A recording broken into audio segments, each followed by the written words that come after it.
Hey, good morning. I'm Patricia Murphy. It's Wednesday. This is Seattle Now.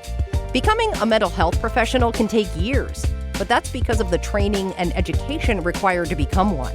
The licensing process is supposed to be quick, though, but lately it's been taking months instead of a few weeks. Seattle Times reporter Hannah Furfaro is here to talk about how it affects future mental health care workers and patients seeking care. But first, let's get you caught up.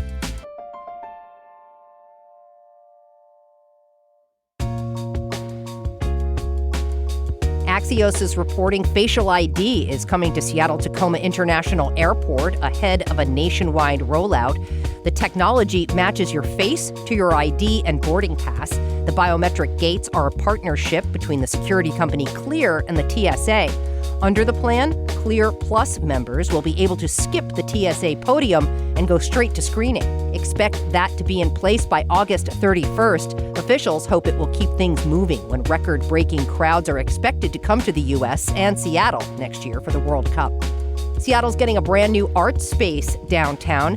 Cannonball Arts opens today in the former Bed Bath & Beyond building. It features contemporary art across multiple disciplines, including painting, sculpture, and photography. There's also an event space with plans to host concerts and performances. It's a collaboration between the Muckleshoot Indian Tribe and New Rising Sun, the company that produces Bumbershoot. And state officials are hosting a webinar Thursday afternoon for state workers who've been laid off. They'll have information about how to apply for unemployment benefits, navigate health insurance, and find training opportunities. It's all part of the state's rapid response effort to help state workers who are facing layoffs or furloughs. Seattle Times reported recently some Washington state agencies could expect the largest wave of layoffs since the Great Recession. Tomorrow's webinar runs from 1 to 3. Registration is free and open to the public. Check back for more headlines on tonight's episode of Seattle Now.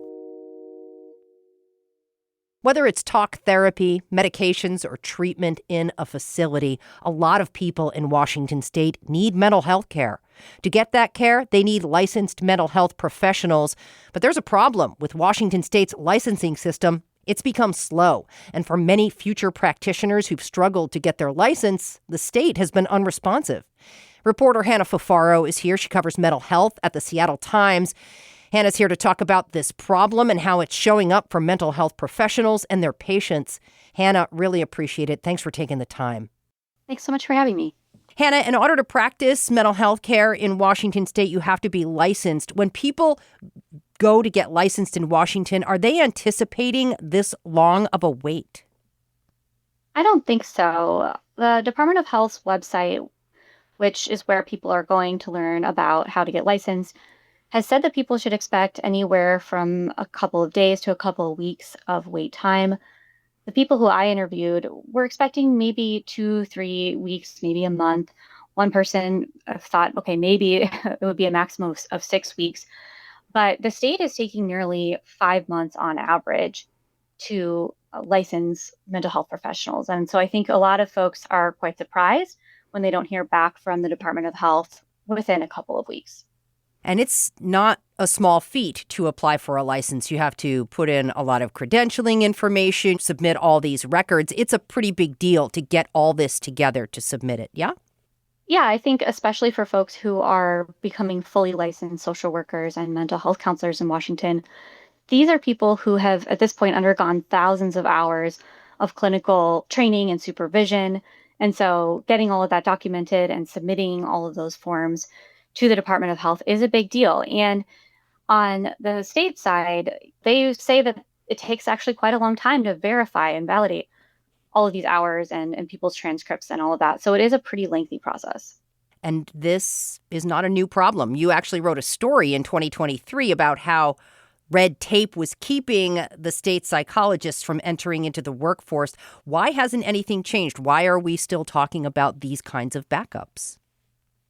I think that there are a couple things that really haven't changed. The state has struggled to maintain a full roster of state employees who are responsible for reviewing applicants' materials. Right now, there are 12 spots that are funded for these types of positions, and a quarter of them are still unfilled. The big thing here, of course, is that the state has been moving to a new licensing platform. This is a major technological project that's involved outside vendors, budgeted, I think, to cost about $63 million, 51 million of which has already been spent.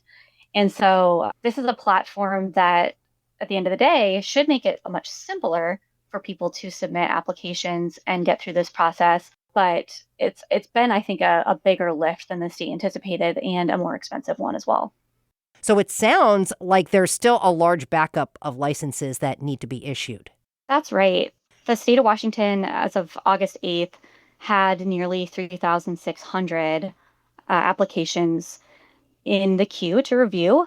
So this is everyone from, potential social workers to mental health counselors to people who may have a graduate degree but not all the clinical hours they need and can be what's called an associate social worker or mental health counselor. And there's a significant backup. Someone might wait as much as 7 months before their application is reviewed at this point. Some may wait as little as 2 months. So it's kind of a broad range, but there's certainly a lot of concern about these wait times no matter what. Why is it important that you become licensed to practice? On the patient side, it's important that individuals know that the person who they're working with has all of the training and the supervised hours and is prepared to work with them, either as a social worker or as a mental health counselor or psychologist. People who have licenses also are eligible to panel with insurance companies. So that, could make it easier for them to find clients, of course. One of the biggest challenges right now in the mental health world is actually finding therapists who do accept insurance. There are a lot of therapists who are private pay only. But in any case, once someone has that license, then they can sign a contract with insurance companies, whether that's on Medicaid, Medicare, or on the private side. Then they can have access to patients or clients who have that insurance. I am glad you brought up clients, though, because this can't be good for people who need mental health care. What is the landscape here in Washington state? Are there enough practitioners? Washington's healthcare authority, which oversees the state's Medicaid program, which again is the public insurance program for Washingtonians, has reported a pretty significant lack of mental health providers in Washington. I think the most recent estimates was one provider for every 360 or so residents. The state has launched a campaign in recent years to encourage people to join the mental health workforce. And of course, there are many people who are interested in this profession and are applying to become counselors and social workers here. One of the things that I found really interesting as I was reporting this story is that there are people who don't live in the state of Washington who want to work here. So one of the people I interviewed lives in Hawaii and sees Washington as a desirable place to live. It's more affordable than Hawaii. They would have access to higher pay. She actually got a job offer from a group practice in Washington and had to put that job on hold as she waited to get licensed. This person did get licensed at the end of July after waiting about 3 months. She took pretty extreme steps to get her license, including reaching out to lawmakers, waiting on hold with the Department of Health for hours at a time. At one point, she waited an entire day. And so I think that really speaks to this idea that this is a place people want to work and the state sees a need for these workers. Hannah, what does it mean for these people who are waiting for their license, who are caught in limbo at this point? I think that it's causing a lot of financial hardship. A number of the people who I spoke with have loan debt from their graduate educations. One person has $50,000 in debt, another has $100,000 in debt, and this is all from the training that they went through to become mental health therapists. I think it's really stressful for people in these positions who are expecting to be able to begin making money once they get their license. One other thing that came up during this reporting is that people who don't have their licenses yet are either going without their own health insurance or they've enrolled in Medicaid. And so I think that there are a number of people who are finding themselves in a place of financial instability.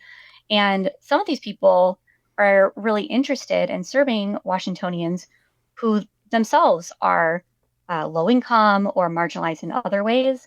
And Washington in general lacks providers who have either the lived experience or the cultural competency for many populations. And there are a number of people who have these experiences and they want to be available to work with people in their own communities or those that are not very well served by the mental health care system. Hannah, what is the state doing to try to step in and fix things? I think the state investment in this new platform could have some pretty beneficial effects down the line. The state says that 6 months from now, the story is likely to be pretty different than what it is right now. I know that there's been a lot of frustration on the communication side. The state often is sending auto reply emails to people who are trying to get help. They have a phone tree that's had a lot of technology issues. I'm not sure what steps the state is taking on that front, but I do know that at least from the application point of view, this new licensing platform is supposed to come with a lot of improvements. Before I let you go, Hannah, what did the people you talked to for this story tell you they're doing in the meantime while they're waiting for their license? Some of the people who I spoke with for the story are licensed in other states. There was a couple who I interviewed who are both mental health professionals, and they're both licensed in the state of Colorado. One is licensed in Ohio. And so they're using telehealth platforms to see clients in those states. Both of these people are interested in seeing Washingtonians. One of them said that they have 5 to 10 slots available that they're holding for people in Washington, hopefully who can join their caseload at some time in the future. But right now, they're continuing to work with people in other states. So I think, people are really trying to be persistent, and it's really important to them that they get their license, but they've had to make do in the meantime. Hannah Furfaro covers mental health for the Seattle Times. Really appreciate it. Thanks for your reporting. Thank you. Thanks for listening to Seattle Now. Today's episode was produced by Brooklyn Jamerson Flowers with help from Vaughn Jones. It was edited by Caroline Chamberlain Gomez. Our production team also includes Andy Hurst, Jenny Cecil Moore, and Paige Browning. Seattle Now and KUOW Public Radio are members of the NPR network. I'm Patricia Murphy. See you soon.